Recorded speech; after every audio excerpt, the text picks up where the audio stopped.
আসসালামু আলাইকুম। সংবাদে আপনাদের সবাইকে স্বাগত জানাচ্ছি। আমি ফিরোজ তোহা। শুরুতেই সংবাদ শিরোনাম। বাংলাদেশের সর্বশেষ গুরুত্বপূর্ণ আপডেট সংবাদে আপনাকে স্বাগত। শুরুতেই সংবাদ শিরোনাম, পরে বিস্তারিত। শুরুতেই জানাবো, নিক্কেই এশিয়ার প্রতিবেদন, বাংলাদেশ ও পাকিস্তানের সম্পর্ক আরও জোরদার, বাণিজ্য 4 গুণ বাড়ার প্রত্যাশা।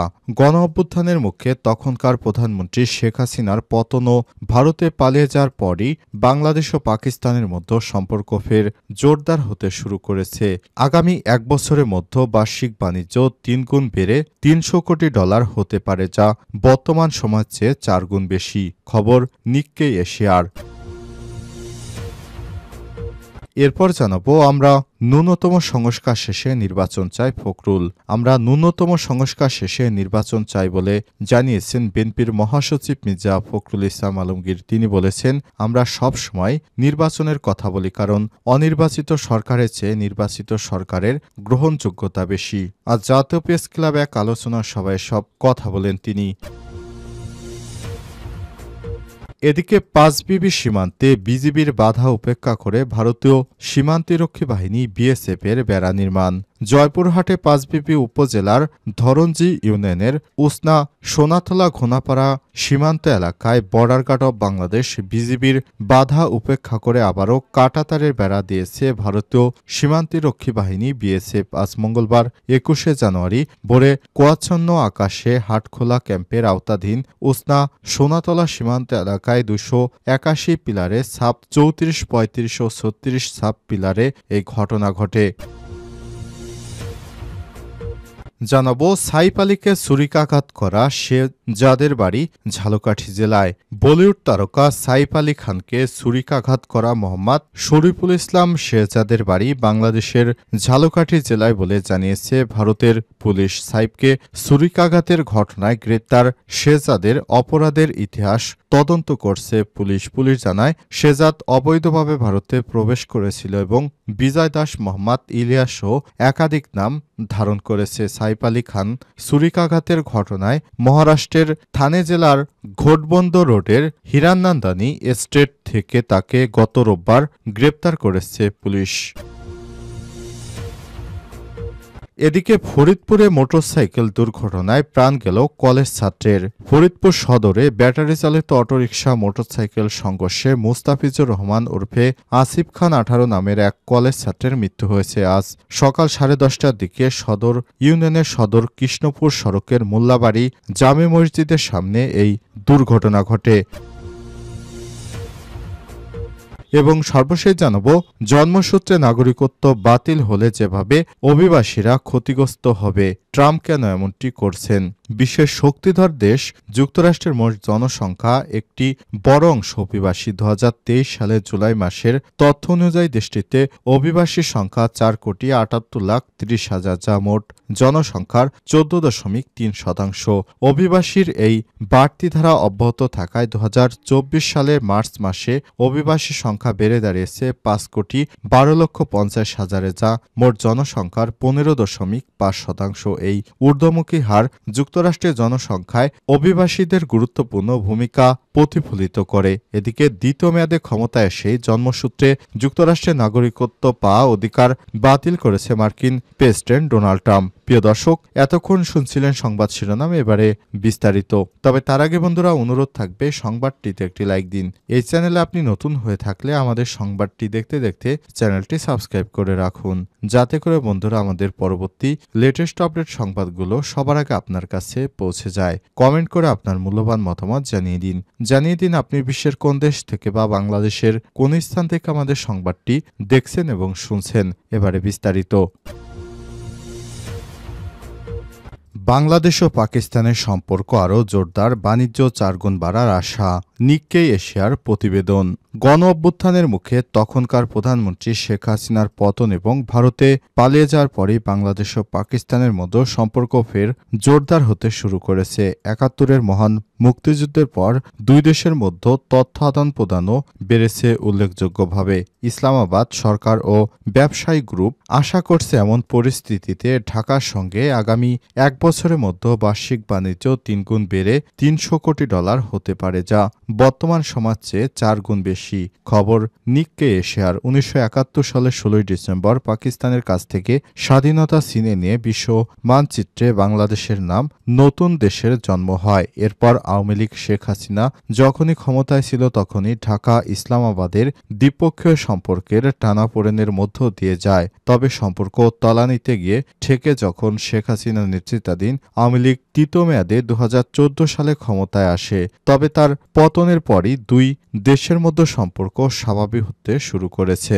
গত বছর বাংলাদেশের অন্তর্বর্তীকালীন সরকারের প্রধান উপদেষ্টা ড.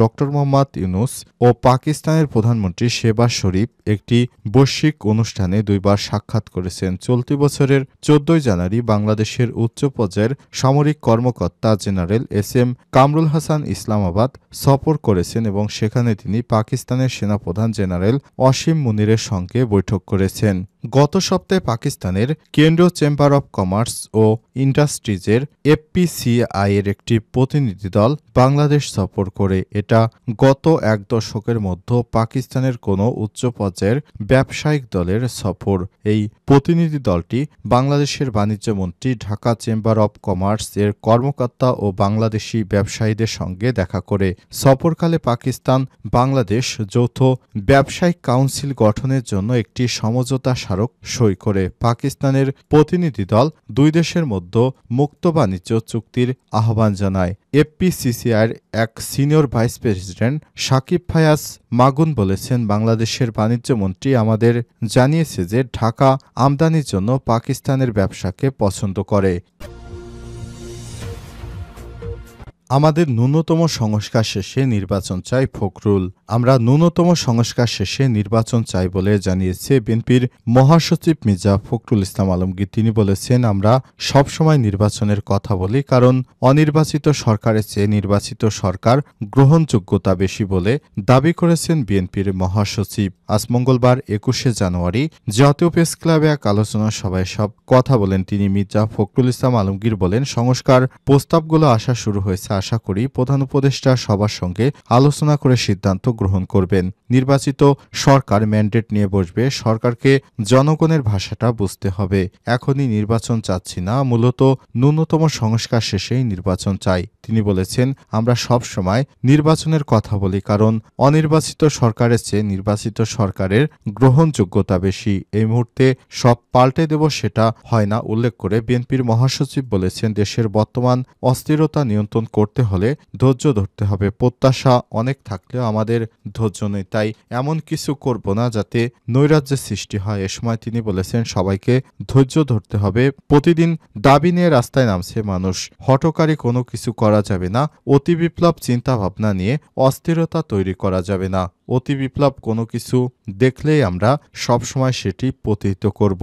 প্রতি বিপ্লব করে দেশটাকে ধ্বংসের দ্বারপ্রান্তে নিয়ে যেতে চেয়েছিল বিগত ফ্যাসিস্ট শেখ হাসিনা সরকার, কিন্তু প্রতিবারই দেশের ছাত্র জনতা ও সাধারণ মানুষজন এই প্রতি বিপ্লব ঠেকিয়ে দিয়েছে। শেখ হাসিনা পালিয়ে যাবার পর বেশ কয়েকটি প্রতি বিপ্লব হতে চেয়েছে, কিন্তু এই বিপ্লবগুলো ঠেকিয়ে দিয়েছে এদেশের সাধারণ মানুষজন এবং বিএনপি ও ছাত্র জনতার নেতাকর্মীরা। তাই সবার প্রতি কৃতজ্ঞতা জানান বিএনপির মহাসচিব মির্জা ফখরুল ইসলাম আলমগীর।